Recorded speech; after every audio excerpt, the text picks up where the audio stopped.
नमस्कार श्रोते हो, आकाशवाणी नागपूरच्या वृत्त विभागाच्या वतीने प्रस्तुत दृष्टिक्षेप या कार्यक्रमात मी रेवती जोशी आपल्या सगळ्यांचं मनपूर्वक स्वागत करते. मंडळी, आपल्या समाजाला अतिशय विद्वान आणि गुणवंत नेतृत्वाची परंपरा लाभलेली आहे. भारतीय संविधानाचे शिल्पकार डॉक्टर बाबासाहेब आंबेडकर यांचं नाव अशा नेतृत्वात अग्रक्रमानं घ्यावं लागेल.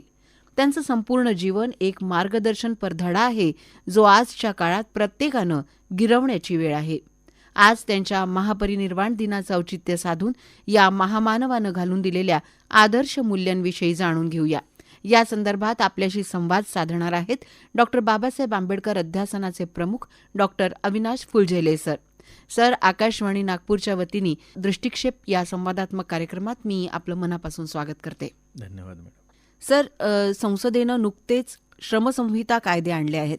डॉक्टर बाबासाहेब आंबेडकरांना श्रम कायद्यांचा विशेष त्यांचा अभ्यास होता, त्यांचं ज्ञान होतं त्या क्षेत्रात. त्यांनी सुद्धा काही श्रमसुधारणा सुचवल्या होत्या. त्याबद्दल आमच्या श्रोत्यांना काय सांगाल? नक्की मॅडम. सर्वप्रथम मी डॉक्टर बाबासाहेब आंबेडकरांना अभिवादन करतो. डॉक्टर बाबासाहेब आंबेडकरांचा कामगार चळवळीसोबत खूप जवळचा संबंध होता. डॉक्टर बाबासाहेब आंबेडकरांनी जो पहिला पक्ष स्थापन केला तो म्हणजे स्वतंत्र मजूर पक्ष. आणि या स्वतंत्र मजूर पक्षाद्वारे त्यांनी कामगारांना, मजुरांना कसा न्याय मिळेल यासाठी प्रयत्न केला होता. आणि त्यांनी मुंबई विधानमंडळामध्ये जे काही बिल आणले होते ते अतिशय महत्त्वाचे होते. त्यांनी कोती पद्धतीच्या संदर्भात, कामगाराच्या संदर्भात, कामगारांना कसा न्याय मिळाला पाहिजे, संप जेव्हा त्यावेळेच्या तत्कालीन सरकारने औद्योगिक कलह विषयक बिल आणलं होतं आणि संप करण्याचा अधिकार नाकारला होता, त्याबद्दल डॉक्टर बाबासाहेब आंबेडकरांनी एक मोठा मोर्चा विधानभवनावर नेला होता. त्यामध्ये जवळपास 40,000च्या वर कामगार, मजूर हे वेगवेगळ्या ठिकाणावरून तिथं मुंबईमध्ये जमा झाले होते आणि एक दबाव निर्माण केला होता आणि असा हा काळा कायदा, औद्योगिक कलहाचं बिल रद्द करा अशी मागणी केली होती. नंतर डॉक्टर बाबासाहेब आंबेडकर 1942मध्ये गव्हर्नर जनरलच्या सदस्यामध्ये सामील होतात आणि स्वतः कामगार मंत्री होतात. डॉक्टर बाबासाहेब आंबेडकर या संधीचा फायदा घेतात आणि डॉक्टर बाबासाहेब आंबेडकर कामगारासाठी मोठं काम करतात. ते कामगारांना त्याच्या तासाचं नियोजन कसं करणं आणि ते जे 8 तास असायला पाहिजे हे जागतिक मानकाचा अभ्यास करून डॉक्टर बाबासाहेब आंबेडकरांनी 8 तास असायला पाहिजे कामाचे ते त्यांनी नमूद केले. स्त्री पुरुष समानता वेतनामध्ये आणण्याचा प्रयत्न त्यांनी केला. त्याचबरोबर त्यांनी स्त्रियांना जे महत्त्वाचे त्यांचे जे नैसर्गिक असतात दायित्व, मातृत्व रजा, हे मातृत्व रजा हे डॉक्टर बाबासाहेब आंबेडकरांच्याच काळामध्ये त्यांनी लागू केलं आणि किमान वेतन हा जो कन्सेप्ट आहे ह्याही पण गोष्टी डॉक्टर बाबासाहेब आंबेडकरांनी मजूर म्हणून काम केलं. महत्त्वाचं म्हणजे की डॉक्टर बाबासाहेब आंबेडकरांकडे एवढे मोठे खातं होतं की एरोड्रम बनवणे, त्यामध्ये त्यांची सामाजिक सुरक्षा, कामगारांची सामाजिक सुरक्षा आणि त्यांचे मापक ह्यावर अधिक लक्ष दिलं. आणि कामगार हा देशाचा खऱ्या अर्थानं उद्धारकर्ता आहे, ह्या दृष्टीने डॉक्टर बाबासाहेब आंबेडकरांनी कामगारांना कसं सक्षम करता येईल आणि या सगळ्या परिस्थितीमध्ये कामगारांना कसं सामावून घेऊन त्यांना न्याय हक्क मिळवून देता येईल याची तजवीज डॉक्टर बाबासाहेब आंबेडकरांनी केल्याचे आपल्याला दिसून येते. आताचा जो कामगार कायदा भारत सरकारने आणलेला आहे हा निश्चितच, आता कामगार कायदे अनेक असे विखुरलेले आहेत. यावर सध्या आता सगळ्या अभ्यासकांचा याच्यावर अभ्यास चालू आहे. 84 जे वेगवेगळे कायदे विखुरलेले आहेत त्यांना एकत्र आणून 4 कायद्यांमध्ये त्याचं रूपांतर केलेलं आहे.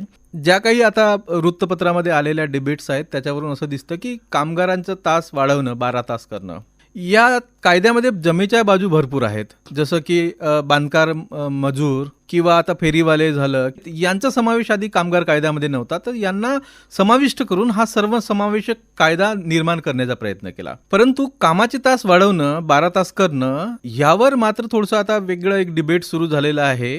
ती म्हणजे की जगामध्ये कामाचे तास कमी होत आहेत. फ्रान्समध्ये तर त्यांनी आठवड्याचा 35 तास केलेला आहे. याच्यासाठी की एक सूत्र आहे आणि ही सूत्र जागतिक पातळीवर मान्य केलेलं आहे. ते सूत्र म्हणजे की कामाचे तास वाढवलं म्हणजे प्रोडक्शन वाढेल, परंतु रोजगाराच्या संध्या कमी होतील आणि आपल्यासारखा भारत देशामध्ये रोजगारांच्या संध्या अधिक कशा उपलब्ध होईल याची काळजी घेणं आज आवश्यक आहे. कारण की बेकारी मोठ्या प्रमाणात पसरलेली आहे आणि या बेकारी लोकांना जर रोजगार जर पुरवायचा जर असेल तर कामाचे तास जे आहेत ते वाढवून प्रोडक्शन वाढेल, उत्पादन वाढेल, मात्र रोजगाराच्या संधी मात्र कमी होतील. हे जे तत्व आहे हे तत्व निश्चितच याच्यावर विचार करणं अतिशय गरजेचं आहे असं मला वाटतं. सर, मुळातच स्वतः बाबासाहेब अत्यंत अभ्यासू आणि श्रमिकच एक प्रकारे त्यांची वृत्ती होती. वेळेचं नियोजन आणि अभ्यासातील सातत्य अशा त्यांच्या परिश्रमांमधून आजच्या युवकांनी काय शिकायला हवं असं तुम्हाला वाटतं? कारण तुम्ही स्वतः दररोज अनेकानेक विद्यार्थ्यांसोबत तुमचा संवाद असतो, तर नेमकं काय शिकण्याची गरज आहे विद्यार्थ्यांना? डॉक्टर बाबासाहेब आंबेडकरांचा संपूर्ण जीवनाचा आलेख जर वाचला तर आपल्याला असं दिसून येईल की डॉक्टर बाबासाहेब आंबेडकरांना अनेक संकटं आली. त्या संकटांवर त्यांनी मात करून त्या संकटांना संधी करून घेतलं. हे खऱ्या अर्थानं युवकांनी शिकणं अतिशय महत्त्वाचं आहे. डॉक्टर बाबासाहेब आंबेडकरांचा जीवन प्रवास जर पाहिला, त्यांनी द्वेष बघितला परंतु त्यांनी द्वेष दिला नाही. तर त्यांनी सगळ्या लोकांना सांगितलं समता, स्वातंत्र्य, बंधुत्व. आणि त्यांनी एक महत्त्वाची गोष्ट आपल्या सगळ्या महत्त्वाच्या लिखाणामध्ये त्यांनी नमूद केलेली आहे की भारतासारख्या विपुल जाती असलेल्या भारत समाजामध्ये जर एकोपा जर निर्माण करायची असेल तर गरज कशाची आहे? या देशाला गरज आहे ममता आणि समतेची गरज आहे. हे ममता आणि समता जर असेल तर या देशाला कोणीही विघटित करू शकणार नाही. तेव्हा ही तत्व जर आपण आत्मसात केलं आणि तरुण पिढीने जर या बाबासाहेब आंबेडकरांच्या विचाराचं जिस्ट आहे स्वातंत्र्य, समता आणि बंधुभाव, ह्या जर गोष्टी जर तरुणांनी वाहक म्हणून केलं आणि जे काही आज समाजामध्ये बंधुभाव आहे, बाकीच्या ज्या गोष्टी आहेत, याचं पाईक म्हणून तरुणांनी जर पुढे आलं तर या देशाला मागे नेण्याची कोणाची ताकद नाही असं मला वाटतं. आणि हे सगळं बाबासाहेबांच्या विचारांमध्ये ओतप्रोत भरलेलं आहे असं मला वाटतं. युवकांना हे विचार समजून घेण्यासाठी अभ्यास करण्याची गरज आहे असं वाटतं का? नक्कीच. डॉक्टर बाबासाहेब आंबेडकर स्वतःचं उदाहरण देतात. डॉक्टर बाबासाहेब आंबेडकर म्हणतात की मी ज्यावेळेस लंडनला शिकत होतो तेव्हा मी 18 तास अभ्यास करायचो आणि मी आता स्वतः विद्यार्थी नाही आहे तरी मी 12 13 तास अभ्यासामध्ये बसतो. तर डॉक्टर बाबासाहेब आंबेडकर एक खेद व्यक्त करतात की आजचा जो तरुण आहे हा तरुण खुर्चीवर बसताना 5 मिनिट बसू शकत नाही. अभ्यास करण्याकरिता त्यांना त्यांना हे करावं लागतं. आणि आजच्या ज्या आपण आधुनिक युगामध्ये आलेलो आहेत या विद्यार्थ्यांना खऱ्या अर्थानं आज ॲडिक्ट झालेले आहेत, मोबाईलचे ॲडिक्ट झालेले आहेत. सगळ्या काही गोष्टींनी एका ठिकाणी बसून हे 5 मिनिटं बसू शकण्याची ताकद नाही. तर तेव्हा डॉक्टर बाबासाहेब आंबेडकरांचा जो विचार आहे ते म्हणतात की सातत्य असायला पाहिजे आणि सातत्य जर तुमच्यामध्ये नसेल तर तुम्ही आपल्या जीवनाची प्रगती करू शकणार नाही. म्हणून डॉक्टर बाबासाहेब आंबेडकर म्हणतात की आजच्या ज्या पदव्या आहेत, ज्या डिग्र्या आहेत, हे युनिव्हर्सिटीने दिले म्हणजे शिक्षण नाही आहे. त्याच्या वर शिक्षणाची अजून एक पातळी आहे. ते जर तुम्हाला आत्मसात करायचं असेल तर नेहमी दीर्घोद्योगी असायला पाहिजे. आणि तुम्हाला जर खरंच वाचन जर करायचं असेल तर डॉक्टर बाबासाहेब आंबेडकर असे म्हणतात की या ज्ञान सागरामध्ये जर तुम्ही आयुष्यभर जरी अभ्यास केला तरी तुम्ही गुडघ्यापर्यंतच ज्ञान संपादन कराल असं डॉक्टर बाबासाहेब आंबेडकर स्वतः म्हणतात. वाचाल तर वाचाल हा जो संदेश आहे हा अतिशय महत्त्वाचा आहे. तर डॉक्टर बाबासाहेब आंबेडकरांच्या विद्वत्तेचा स्रोत असलेली त्यांची अशी अतिशय प्रचुर अशी ग्रंथसंपदा आहे, ही नवीन पिढीने देखील वाचायला हवी. तर अशी कुठली पुस्तकं आपण सुचवाल आमच्या युवा श्रोत्यांना? निश्चितच डॉक्टर बाबासाहेब आंबेडकरांची ग्रंथसंपदा जी आहे आणि जी पुस्तकं आहेत ही पुस्तकं म्हणजे एक विचारपीठ आहे, ते विद्यापीठ आहेत. पण डॉक्टर बाबासाहेब आंबेडकरांचे जी काही महत्त्वाची ग्रंथसंपदा आहे त्यामध्ये ॲनिबिलेशन ऑफ कास्ट आहे आणि आता सध्याचं महत्त्वाचं म्हणजे स्टेट अँड मायनॉरिटी त्यांनी जे ग्रंथ लिहिलेला आहे अतिशय महत्त्वाचा आहे. या व्यतिरिक्त बुद्ध आणि धम्मा आहे, हू वेअर शूद्राज आहे. हे अतिशय मौलिक त्यांनी ऐतिहासिक मांडणी केलेली आहे. म्हणजे डॉक्टर बाबासाहेब आंबेडकरांचे जे ग्रंथ आहेत ऐतिहासिक मांडणी बरोबरच या पुस्तकातून त्यांच्यामध्ये मानवता धर्म, समता, लिंग, जातीभेद यांचा तिरस्कार करणे आणि समता कशी नांदेल, एकमेकाचा आदर कसा ठेवणार या संदर्भात अतिशय महत्त्वाचं आहे. आणि महाराष्ट्र शासनाची जी पब्लिकेशन कमिटी त्यांनी अतिशय बाबासाहेबांचे ओरिजिनल रायटिंग्स आणि त्यांचे स्पीचेस संपादित केलेले आहेत, ते अतिशय मौल्यवान आहेत. तर इतर वाचण्यापेक्षा बाबासाहेब आंबेडकरांनी जे जनता आज प्रकाशित झालेले आहेत, मौलिक लेख आहेत, जनता असो, समता असो, बहिष्कृत भारत असो, हे जे महाराष्ट्र शासनाने जे संपादित केलेले आहेत त्याच्यातून अतिशय मौल्यवान माहिती विद्यार्थ्यांना मिळेल. तर निश्चितच विद्यार्थ्यांनी या सगळ्या पुस्तकांचा अभ्यास करणं अतिशय महत्त्वाचं आहे असं मला वाटतं. सर, डॉक्टर बाबासाहेब आंबेडकरांच्या जीवन प्रवासातील काही महत्त्वाची ठिकाणं नागपुरात सुद्धा आहेत. आज महापरिनिर्वाण दिनाच्या निमित्तानं त्यांचं काय ऐतिहासिक महत्त्व तुम्ही सांगाल?